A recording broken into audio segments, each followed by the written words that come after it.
Good morning. I would like to thank the organizers for this lovely invitation. It's a pleasure to be here. I was invited because I write a lot about free speech, and I speak very frequently about free speech. And today, I have absolutely no intention of talking about free speech. Every now and then, it's nice to talk about something different. And as my lovely colleague just explained, indeed, the word progressive is everywhere, and yet we don't always know where to find it. And so I'd like to begin with a question in order to try to understand what we mean and what we should mean by progressive. What has been the greatest achievement of Western progressive thought? Now, you'll notice I emphasize Western. I'm going to talk today mostly about progressive thought or certain understandings of progressive thought, progressive politics in the West, knowing full well that outside of the West, these terms can take on very, very different meanings. But you have to start somewhere. And so if I wanted to ask, what has been the greatest achievement of Western progressive thought over the last century or 2 centuries, would it be a particular government or a particular politician or a particular policy or movement? Perhaps we could identify it with the post-Enlightenment, with the overthrow of aristocracy, or I should say aristocratic government, with the overthrow of ecclesiastical power. Or perhaps we could associate progressive thought more with post-industrialization, the social welfare state, anti-discrimination law, protections of children, labor rights, and so forth. I think these are 2 strong candidates, and yet they're very different. And so obviously the question arises, well, what do we mean by progressive? Or associated terms such as left or leftist. I think you'll all know that given any group of people who might identify as progressive or leftist, they themselves might often be at odds with each other, often in fierce disagreement with each other. And so I'm not going to try to define the term. I'm not going to try to talk about all progressives or only progressives. Instead, I simply want to look at what I think have been some dominant trends in Western progressive thought and my view about how it needs to change. And so my hypothesis is that the greatest single achievement of Western progressive thought has not been any particular policy or government or politician or movement, but rather the greatest impact of Western progressive thought, at least in the West, has been actually in the realm of ideas, in the realm of attitudes, in the way people think about justice, even people who do not identify as progressive, even people who identify as proudly as conservative or even far right, in fact, have been more impacted by progressive thought than they often realize.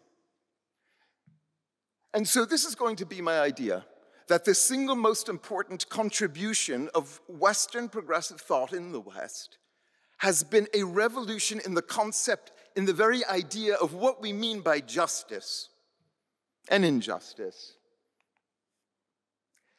And that revolution in the idea of justice has been a revolution in the idea of history, what history is, how we should talk about it, communicate it, transmit it, teach it.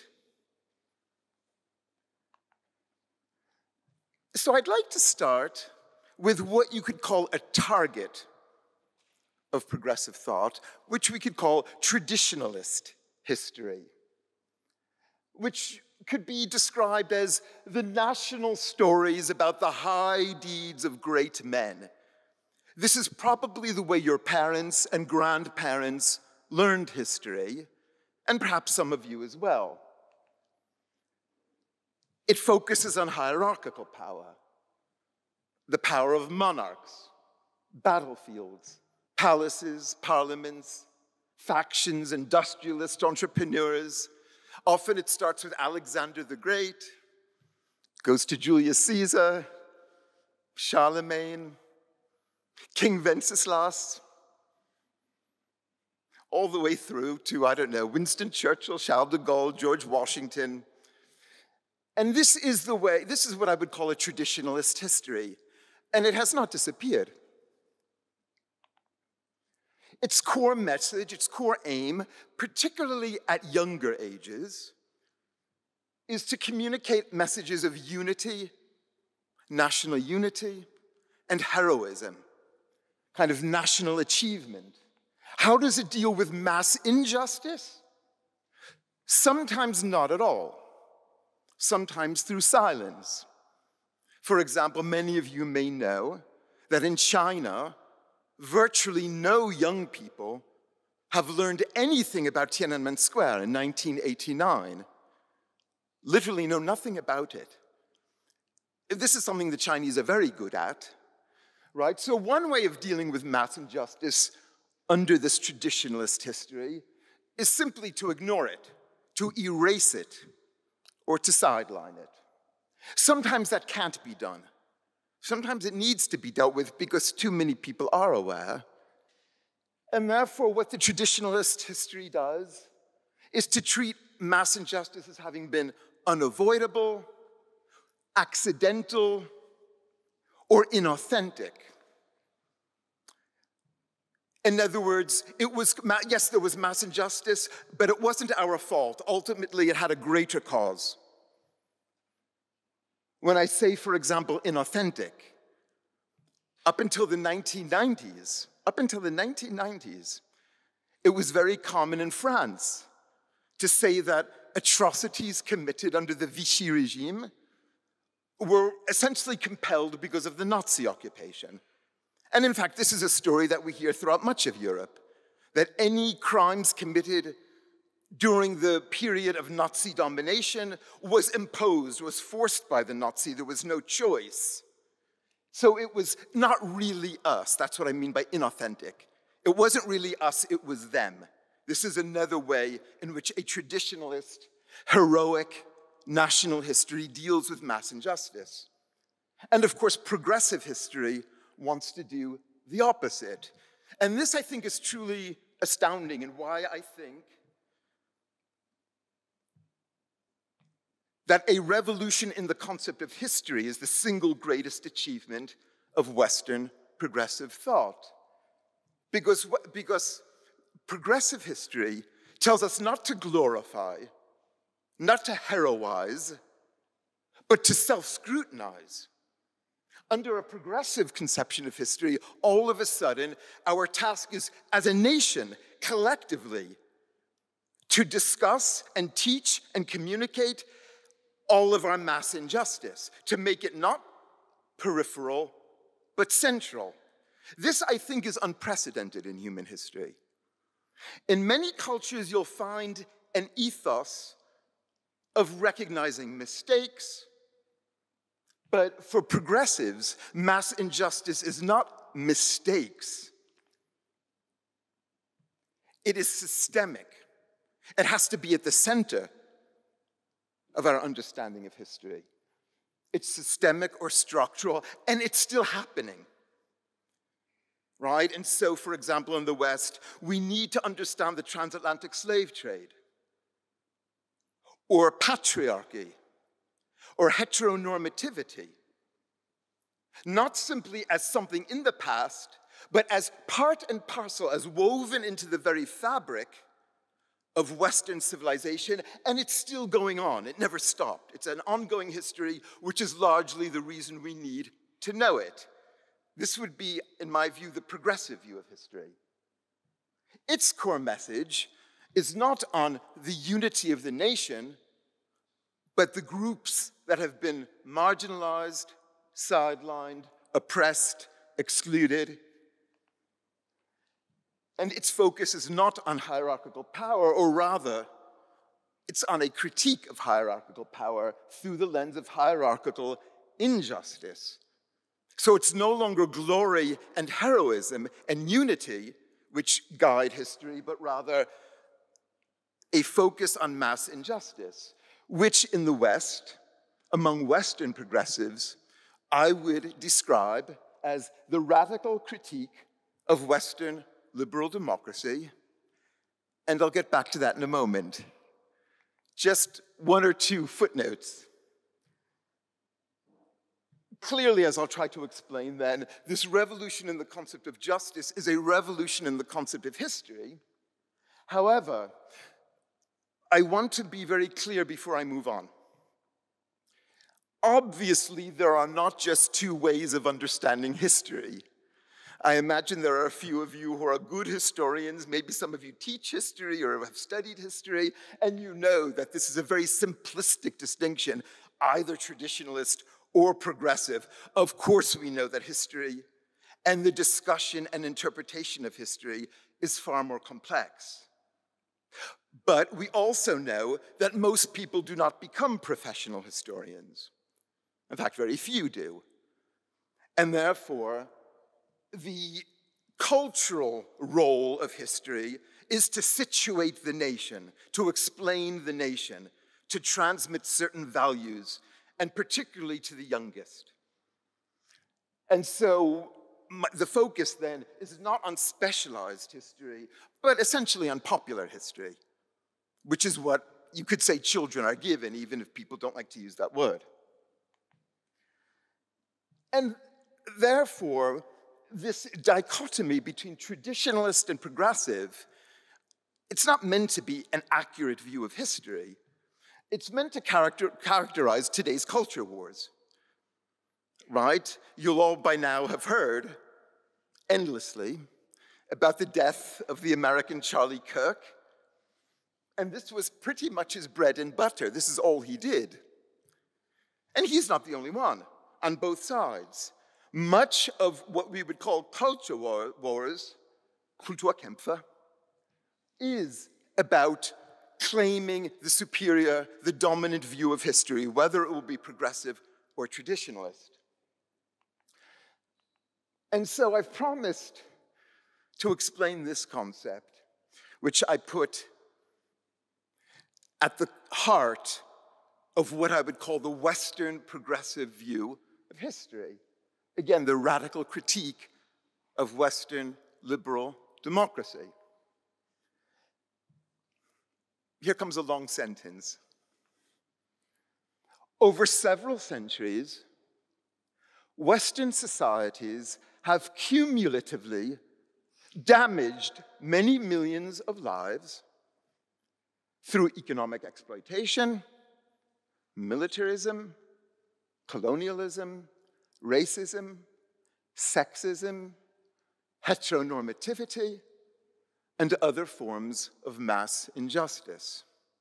Now, progressives will hasten to add that it's not only the West which has been guilty of these things. Progressives will acknowledge, certainly, that things like economic exploitation or militarism or sexism can be found in many cultures throughout much of history, but according to the progressive view, their Western manifestations have proved, again, to be systemic or structural, in other words, built into the very fabric of liberal democracy. In other words, not accidental, as the traditionalist history would have it. For the progressive, it's not the case that liberal democracy may or may not have committed these sorts of crimes or evils, but rather that Western civilization is unthinkable without it, without them. That's what is meant by a systemic or structural account of mass injustice in history. And that mass injustice has been justified through post-Enlightenment legal frameworks of individual autonomy, formal legal equality, economic opportunity, and justice under the rule of law. Again, let me quickly explain this point. If you're really doing kind of progressive Western history seriously, then the way you teach liberalism and democracy is by showing how it has constantly been subverted, how liberal or democratic concepts, norms, values, ideologies, discourses have been subverted. You get very simple examples from the United States because of its constitutional tradition. So, for example, a classic example would be to show how the famous late 19th century case of Plessy versus Ferguson gave a judicial imprimatur, judicial approval, to a regime of racial segregation, but did so by using the language of equality. This would be a classic example of the progressive critique, right? Saying that, in other words, so the language of equality was used to justify inequality. The language of economic opportunity is used to justify lack of opportunity. The language of the rule of law is used to justify the absence, the withdrawal, the denial of the rule of law. And so this is kind of how you do the Western critique once you're really getting into it. And a final point is that the intentions of perpetrators do not undermine, but rather bolster the critique. Again, let me explain this. In other words, if you say to a progressive, well, look, you have to understand in the 17th and 18th centuries, people had very, very different values. So things like slavery or colonialism or sexism or heteronormativity, right? They meant very different things back then. Most of them were not even words, right? There were different sets of values, right? In other words, if you try to kind of soften the critique by situating it within values of the time in order to understand perpetrators' intentions, you haven't undermined the critique at all, you've only bolstered it. This becomes more evidence for the progressive that indeed everyone was complicit precisely through their ignorance, that everyone was willingly engaging. And so appeal to values of the time does not suspend the critique, just the opposite. As I mentioned a moment ago in my reference to Charlie Kirk, although you could find many examples, there has been a great right-wing backlash to this progressive view of history. And essentially, simply going back to traditionalist views forever, I mean, certainly for Charlie Kirk, I couldn't have had a better example, right? Somebody who literally point for point wants to return to the traditionalist view of history. I want to critique the progressive view, but not the way they do it. In other words, I think everybody's wrong.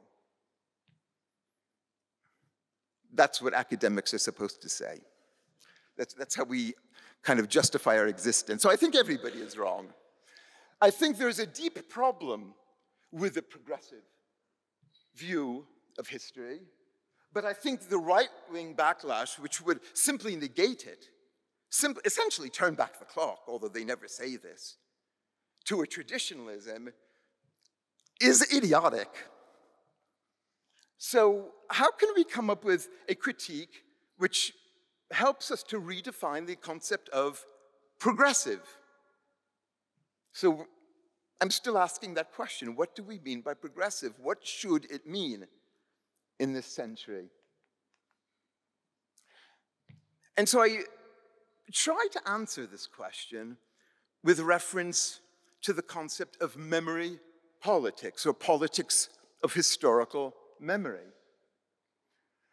Again, starting with this idea that the progressive notion of justice involves the imperative of collective self-scrutiny, right? All of us have to collectively examine mass injustice in which we have been complicit, in which our nation and our ancestors have been complicit.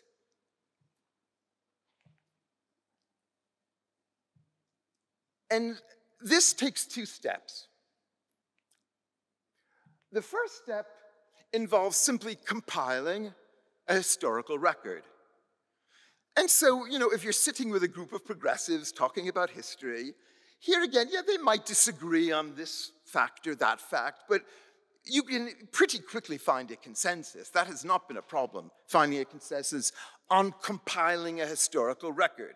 So step one for progressives is reasonably easy, right? In other words, yes, slavery existed, right? We might disagree about some of the details, but slavery existed. Sexism has existed.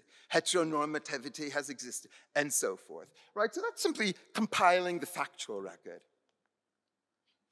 But for the progressive view, that's not enough. For the progressive view, it's not enough that history simply become a kind of seminar room exercise for the textbooks and the lecture halls. For the progressive view of history, this knowledge has to become active. It has to be spread out into the world through campaigns, protests, films, television, documentaries, museum exhibits, right? We need this view of history, again, to touch everyone, to reach everyone, to go into everyone's living room, right? And not just keep it in the seminar room. This is absolutely crucial. And again, this has a long tradition in progressive thought. This goes right back to Marx. There's no progressive who has not thought this, either in the past or today. So it's not just an academic exercise. Now, incidentally, if you go up to, I'm sure you all know progressives, and maybe some of you are, and if you ask them, with what legitimacy, actually, do you bring this critique of all of Western civilization? Right? If you say, for example, people on the left have also had some shady commitments. So what is your legitimacy in bringing this progressive critique?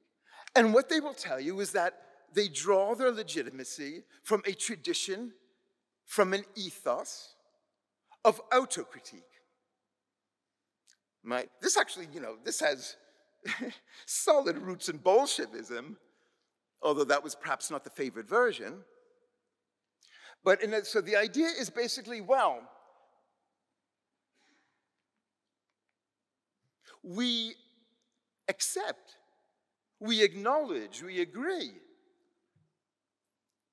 that mass injustice was committed under Stalin and Mao and Pol Pot and the Kim dynasty in North Korea. And we accept that some people, even many people at certain times on the left, in the West, were supporting these regimes to some considerable extent. And so usually step one works. Step one works. I don't know any progressives who simply deny the horrors of Stalin or Mao. Usually they will accept it, acknowledge it, concede it. Sometimes they have to be pushed, but they do.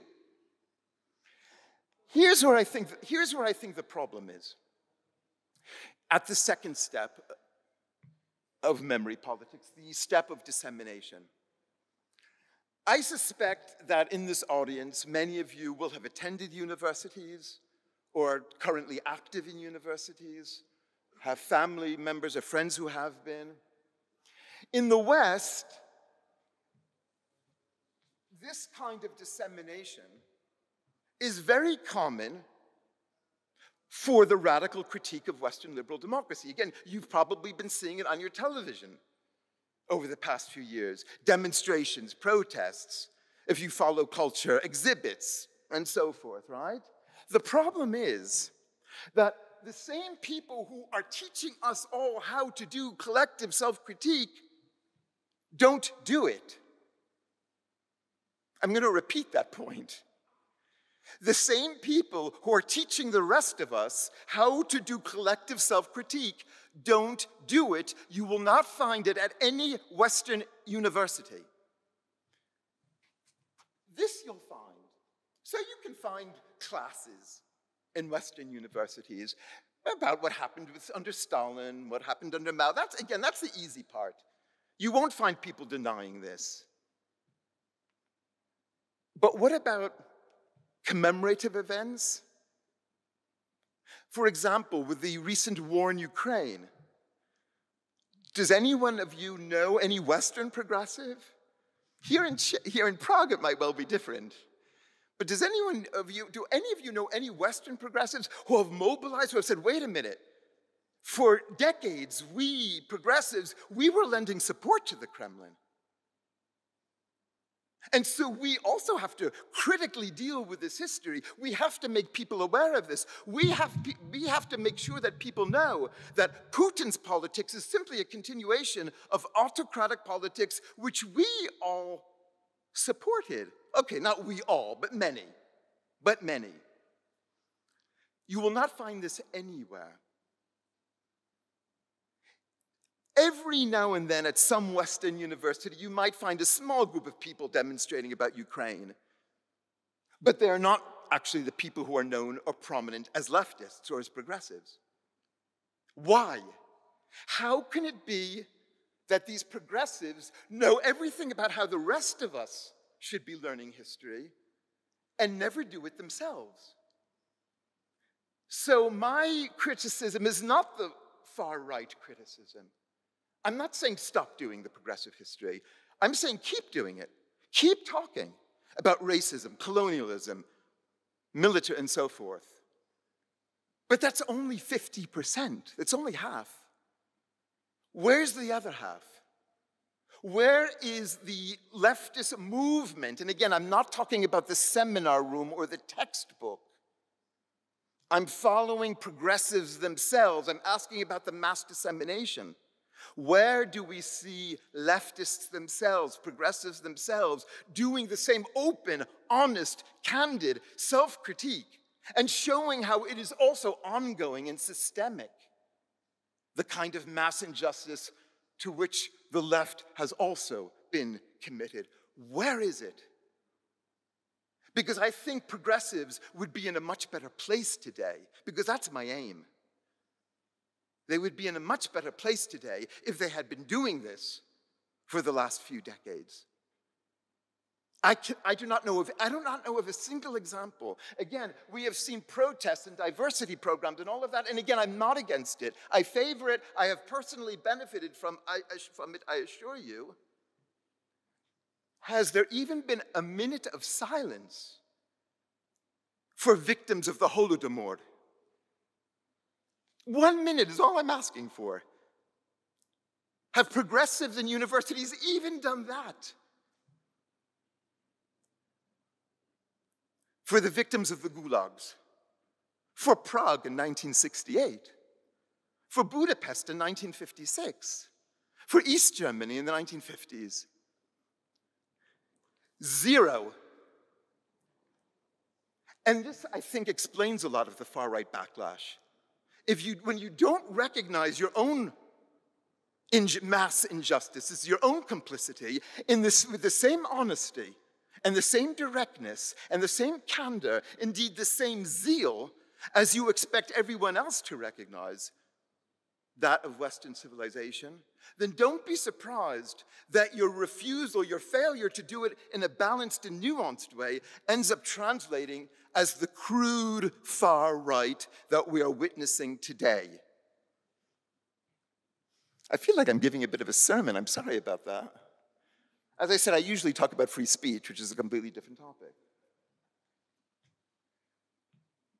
Now, I know that when I talk about these ideas, there are some people who are, I've actually spoken mostly to leftists about this, at least the ones who haven't boycotted me, which did happen a few months ago in Philadelphia.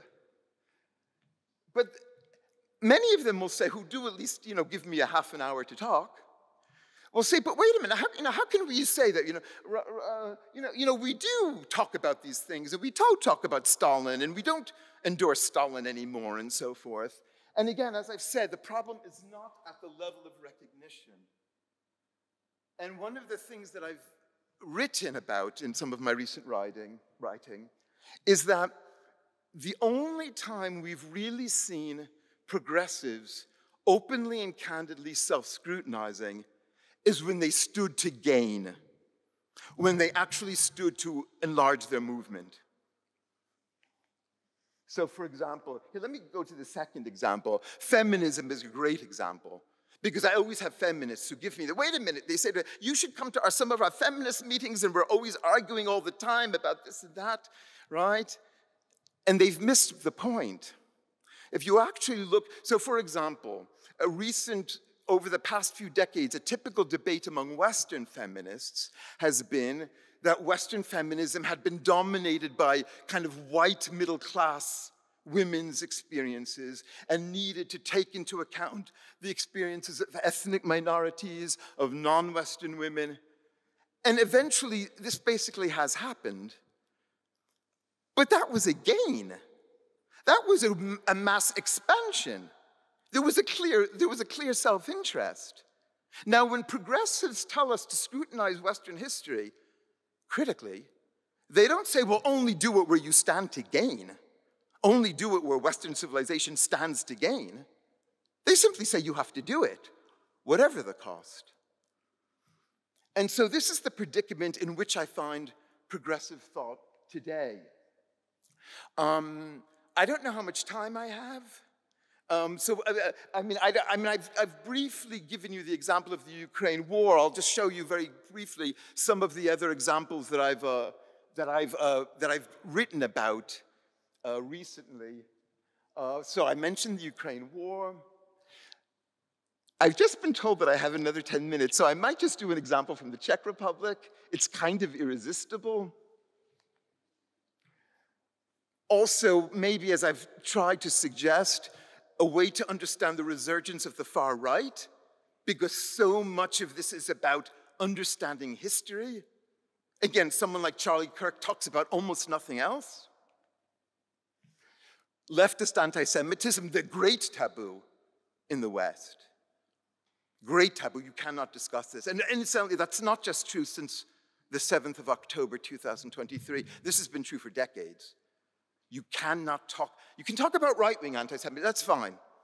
That's fine. Progressives love to talk about the Holocaust because it exonerates them, since the Holocaust is generally seen as associated with the far right. But if you talk about specifically leftist forms of anti-Semitism, you'll just be ignored. You'll never be published. You'll never get your research funding. LGBTQ men in Cuba, that's a very interesting one. Right? I've tried to show how this, among progressives, ends up being blamed on everything and everyone except Fidel Castro. Brexit, that's one of my favorite themes. Being a staunch Remainer,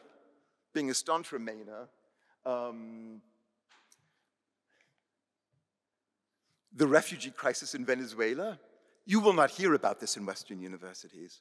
Or if you do, again, it won't be from progressives, who were rightly campaigning about 600,000 Palestinians expropriated in the 1940s. And at the very time they're doing these campaigns, 10 times that many, 7 million, were fleeing a regime that they were enthusiastically supporting, and not a word on any Western campus, let alone a demonstration. More than 7 million refugees from Chavez's and Maduro's Venezuela. Why? Who are these people telling the rest of us to self-scrutinize? Yes, we should self-scrutinize. I am not attacking that. But who is telling us to do it? And how? What is the methodology? My whole discussion today has been about methodology. Oh, and that's, well, okay, this one I've kind of already. Let me just try to really quickly. I was so hoping to have the time for this. This, I think, is infinitely fascinating.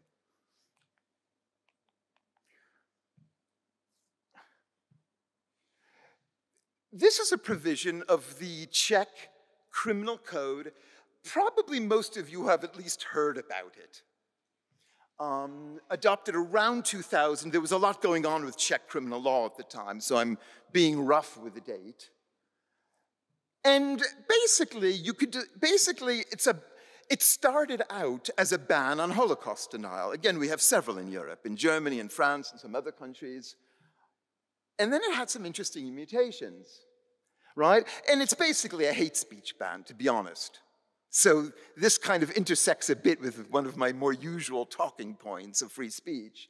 Whoever publicly denies, impugns, in other words, casts doubt, approves, or attempts to justify Nazi, communist, or any other genocide, or other crimes of the Nazis and communists against humanity, shall be sentenced to imprisonment for 6 months to 3 years. Now, a few reasons why this is fascinating. First of all, again, it kind of just started out as a ban on Holocaust denial. But then you had Czechs on the right who wanted to include communism. And again, you had a lot of battles about this, and you had people saying, well, wait a minute, were the communists really as bad as the Nazis, and how do you weigh it up, and how many victims, and so forth.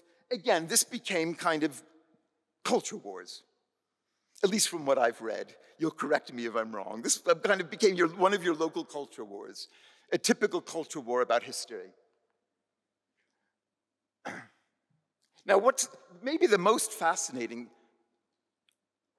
point about this provision is that, as far as I know, it's never been enforced. It's never, which is kind of, in other words, I think the Czechs just did this because they wanted to get into the EU, which is fine. God bless them. Why not? And in other words, it's not really an effective measure. It's a symbolic measure. It was merely meant to take a kind of stand. And what's most fascinating about it, notice that it does not say Nazi or communist crimes committed on Czech soil or Czechoslovak soil or against Czechs or against Czechs and Slovaks. It doesn't, it's geographically and temporally limitless. In other words, I could make up a placard saying, praised be to Mao Zedong, or praised be to Kim Jong-un, whatever the hell his name is. And I could stand with my placard on Wenceslas Square, and that means I should be in prison for at least 6 months. Of course you know that would never happen. I'm really tempted to try. I think basically everyone will just kind of look at me and think, who is this idiot? And they'll just keep going, and that will be the end of it. But then why is this so fascinating, this provision? Again, it's not so different from provisions that you can find in other European countries. What's fascinating about it is not the provision itself. What's fascinating is the way one of the United Nations committees responded to it. And here I will be winding up. This will be my last set of points. It was the United Nations Committee on Racial Discrimination. And in a passage which everybody ignored, and that's exactly where I start looking at the things that everybody's ignoring. This provision, the United Nations Committee on Racial Discrimination said that this Czech provision refers to Nazi or communist genocide and explains it by mixing up ideas. So the committee is saying that the Czechs are confused because they mixed up the ideas of hate crimes, racist propaganda, and genocide on the one hand with that of class struggle. In other words, the Holodomor was class struggle. Prague, 1968, was class struggle. Budapest, 1956, was class struggle. Gay men in Castro's prisons, that was class struggle? Well, yeah, against Castro. This is a human rights committee. I know from some Czech colleagues that when this report, this is just an excerpt from a report, was issued, every Czech expert ignored it, and rightly so. But I don't really care about this committee. My argument is this is not just a strange aberration. This is much of what goes on at the United Nations. Do you see how, in other words, those mass injustices which don't conform to the progressive human history, the progressive view of history, become ethically relativized. They become balanced by a high ideal called class struggle. And one of the things I've argued that it's not only here that this has happened. I think this explains, and if you're wondering why human rights are in such a dismal state at the United Nations, this is not a bad place to start. Oh, sorry, I should have brought that up earlier. Sorry about that. Now, what was fascinating about this is that no human rights body at the United Nations has ever said that you can't criticize one abuse because it would take away from criticizing another abuse. This is absolutely prohibited at the United Nations. At the United Nations, you never weigh abuses against each other to say one was worse and one was better. This is known as the indivisibility principle under the Vienna Declaration and Program of Action of 1993, paragraph 5. This is the only place I've ever seen it. This is the only place I've seen a human rights body essentially condemning one recognition of violations because they felt that it diminished the importance of another set. And again, my point is not to say that Nazi and communism was equal. Of course they were not equal. That's just irrelevant. That's not a question the United Nations ever asks. The United Nations always insists that they do not weigh and compare atrocities or violations or injustices, that each is taken. So why did they even say this? Incidentally, this was completely ultra vires anyway. It was completely beyond the scope of their authority to be commenting, right? Their authority is to talk about the problem of racism. My idea is that there is a systemic problem here too. The problem with the progressive view of history is that it sees mass injustices, mass atrocities committed in the name of leftist ideals as accidental, aberrational, inauthentic, right? Not the real socialism. Whereas the mass injustices attributable to Western civilization are systemic, ingrained, entrenched, and ongoing. How? Why? What progressive has ever explained the methodology behind this stark difference, which has traction? Anyway, I don't want to abuse any more of my time. So if you're interested, here's where I've written about all of this. I put some flyers back in the back if anyone's interested. And thank you very, very much. Oops. Oh, okay. Sorry.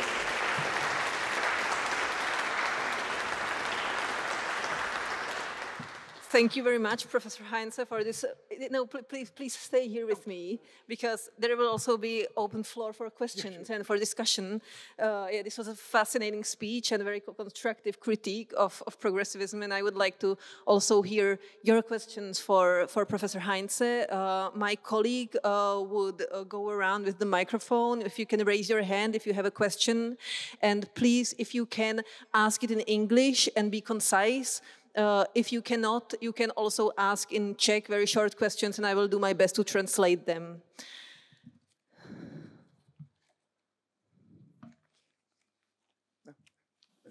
Okay, there's one.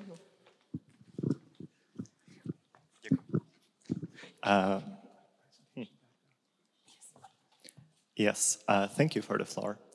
I would have one question. Well, firstly, I'm not very well versed in Western progressive thinkers, but I can think of Slavoj Žižek as someone who I quite admire for raising up the topic of Ukraine. However, that's not really my question. My question is, I'm wondering whether, you said that Western leftists aren't raising the issue of the Prague Spring. Isn't that our job? I'm wondering because you're kind of raising like progressives as someone who should declare as their own cause even topics that fall outside of their experience, outside of their national experiences and so on. I'm wondering whether in a world which is guided by this effort to learn from history, it's not the responsibility of every community to talk about issues that are important to them. I know a lot of Ukrainian activists which are very active in the West in trying to talk about the issues that are relevant to them. And therefore, in this way, I understand that, Western progressives are talking about issues of, colonization and so on, because that's something that their countries very often were complicit in. I'm then wondering, of course, if a Western progressive is ignorant about other people or refuses to listen and understand their perspectives, now that is a problem. But then on the other hand, as you said, very often, like, they will agree on the compilation, they will not disseminate it themselves because it's not really their experience, it's not their heritage. Like, to me, it's understandable. I am not going around trying to disseminate about British colonialism because I don't find it so personally touching. I think that's quite normal for different communities. And maybe it is a bit of a high standard for progressives to specify them in this way. I'm so glad that you mentioned Slavoj Žižek, because he's actually here. Just to get back to the, hold on a second. So, I actually forgot. Oh, sorry, hold on a second. I'm glad that you mentioned Žižek because he's just, there we go. In the book, I actually quote him and talk about him a bit. And I take one of his quotes, actually to start a whole section, so it's quite highlighted, and although I talk about him at other points, he's not the only one I talk about, but he's an interesting example. And one of the things I say, I quote him saying that Žižek says, all we're doing is holding the West up to its own standards. Right? And when Žižek says this, he is speaking, from most progressives would say this. In fact, it's not his idea. Progressives have been saying this for decades. Again, you could argue Karl Marx was saying it. The Frankfurter School was saying it, right? This is not a new idea. Žižek is just kind of repeating it, right? And so I was saying to myself then, well, then what would it mean to hold the left to its own standards? And if that is somehow inappropriate, then why would it be all of a sudden appropriate to hold the West to its standard? In other words, either you hold people to their own proclaimed standards, or you don't. One of the main points of the progressive view of history is that, and you literally hear this phrase repeated often, we have to tell the untold stories. Right? Getting back to the traditionalist view, right? In other words, we can't just talk about the great men and their high deeds and the battlefields and the palaces. We also have to talk about the people who haven't had attention, the slaves, the women, the ethnic minorities, the colonized people, right? In other words, those who were oppressed. The problem is that when progressives teach us this, and they're right to teach it, again, I'm not disputing that. I've learned a lot, and I teach this myself. The problem is that when they are teaching us to tell the untold stories, they are doing so high up upon a mountain of untold stories. The untold stories of their own, to use your word, heritage, It is their heritage. It's their intellectual heritage, which they proudly put on display. I can't speak for Prague, but in Western academia, the word Marx is not a dirty word at all. Marx is a hero, and he's one of my heroes. Very few people have taught me more than Karl Marx. So it is their heritage. It's a heritage with which they are constantly reciting, right? And so, if we have to look at the West as Western civilization at some level as a whole, and not just what the Brits did and what the French did and what the Spaniards did and so forth, but if we have to look at a larger thing called the Western civilization, why wouldn't we look at a wider thing called the progressive tradition? Why would that all of a sudden become not me, it's someone else? So yes, I would expect my colleagues to talk a lot more about 1968 in Prague than they do, which incidentally is not hard because I think most of them don't even know about it. Incidentally, what was your name?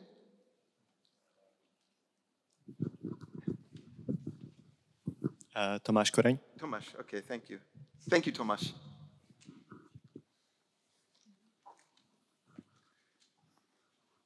Okay, are there other questions? I don't see any hands raised, so if either comes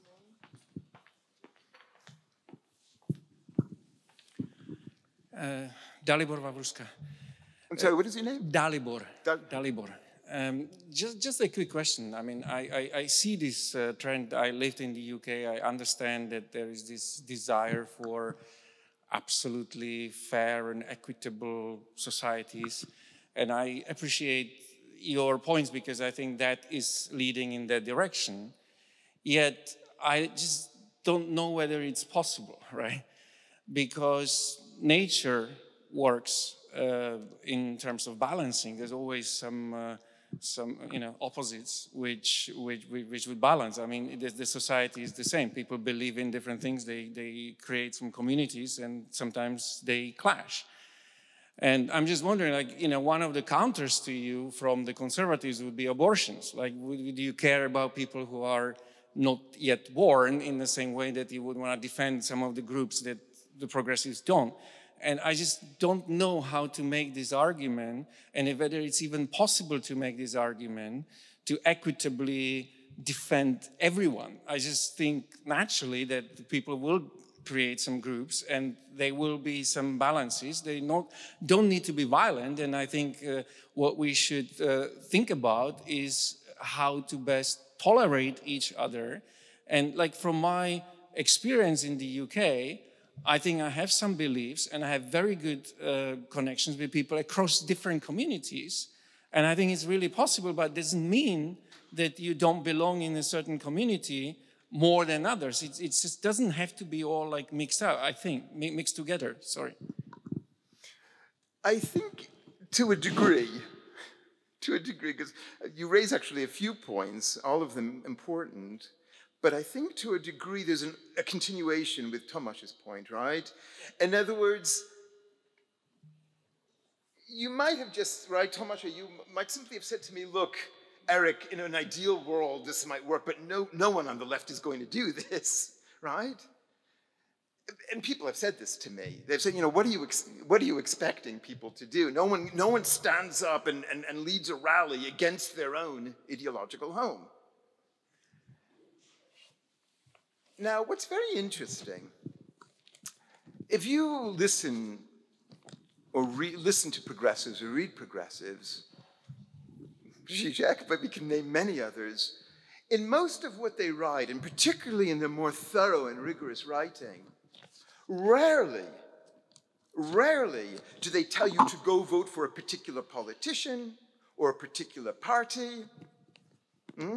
Or even, say, a particular bit of legislation. That's not what they're trying to do. Again, they're trying to simply raise awareness. And often they will literally say or write, we're just asking people to be honest.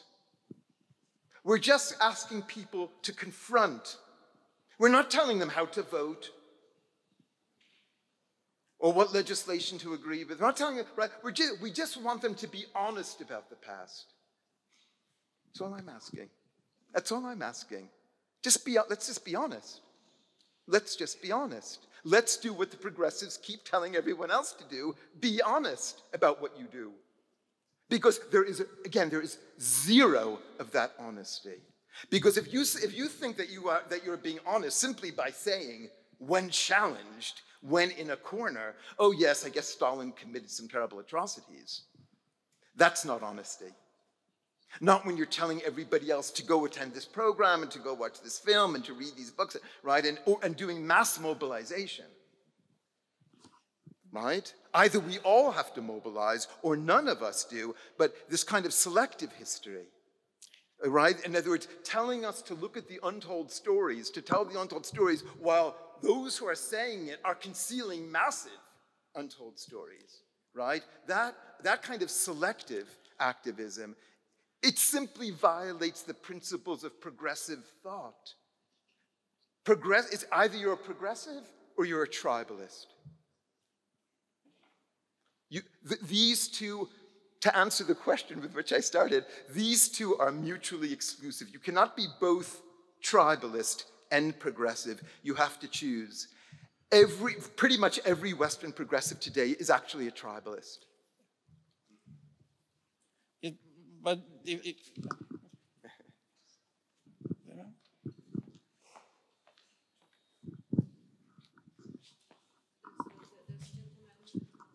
Oh, there's three. Which one was first?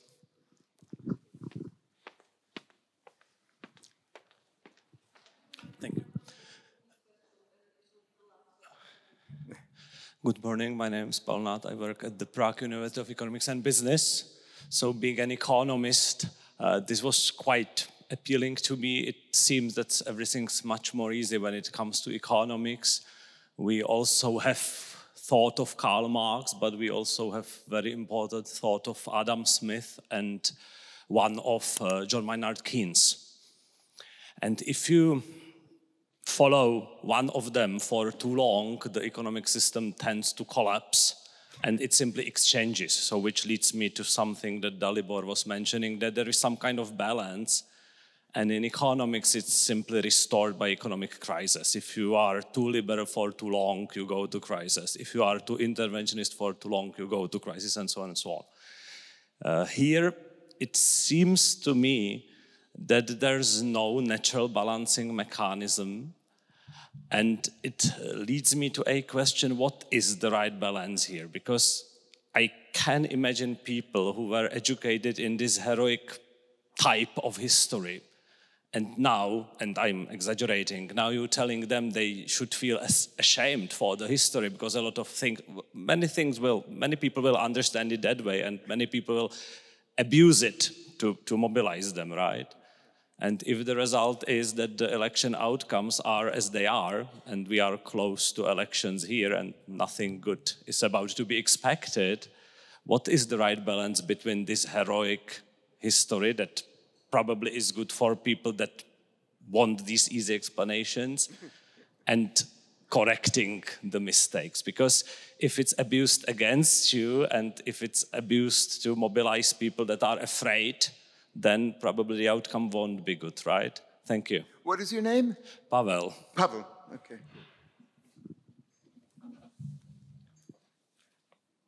Oh, okay, sorry, okay.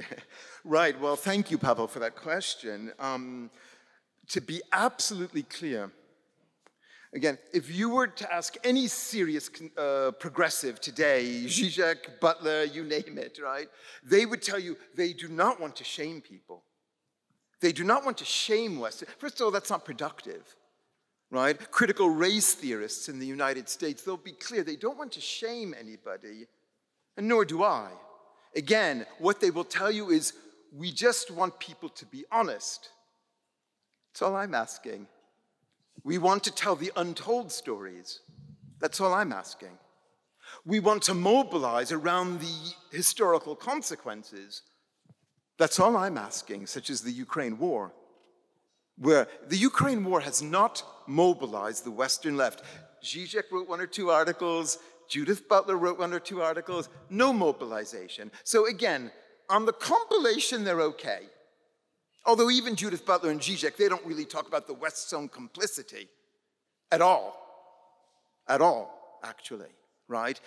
Again, all of the rest of us have to do this with the history of the West. They don't do it. And that's one of the points I make in this book, is that even when they're acknowledging something like the Ukraine war, they are not being honest about history in the way they expect others to be.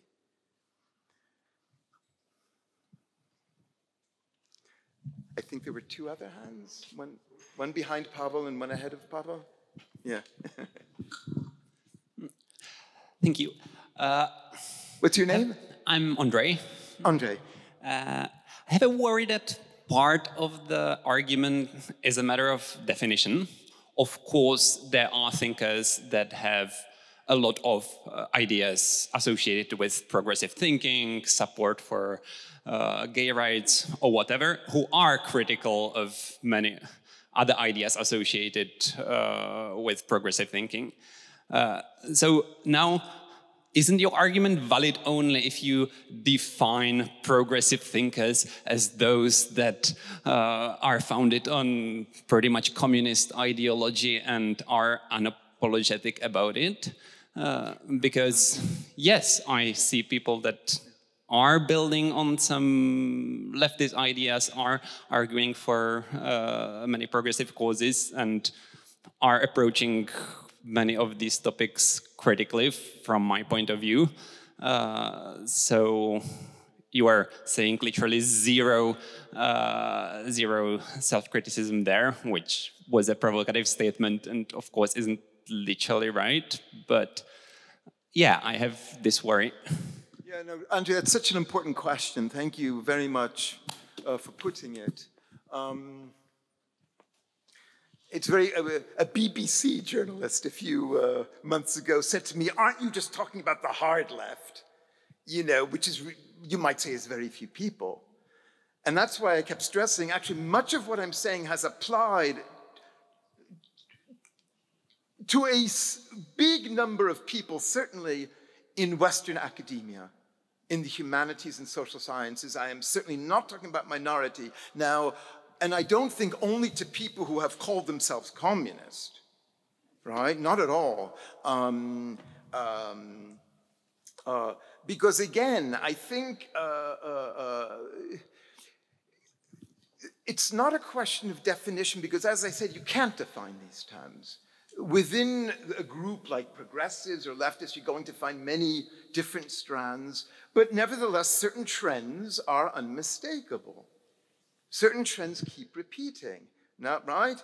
Now, I think if we were really only talking about very small numbers, then I think a lot of this open and honest self-critique would have happened, at least from people who are telling everybody else that they have to self-scrutinize. So I'm saying there's just a massive schizophrenia here. Although, quite frankly, I don't like the word schizophrenia, because that's something over which one has no control. This is a selective, a voluntary schizophrenia, or which we could also simply call a selective amnesia. Thank you very much again, and we will close the questions for now.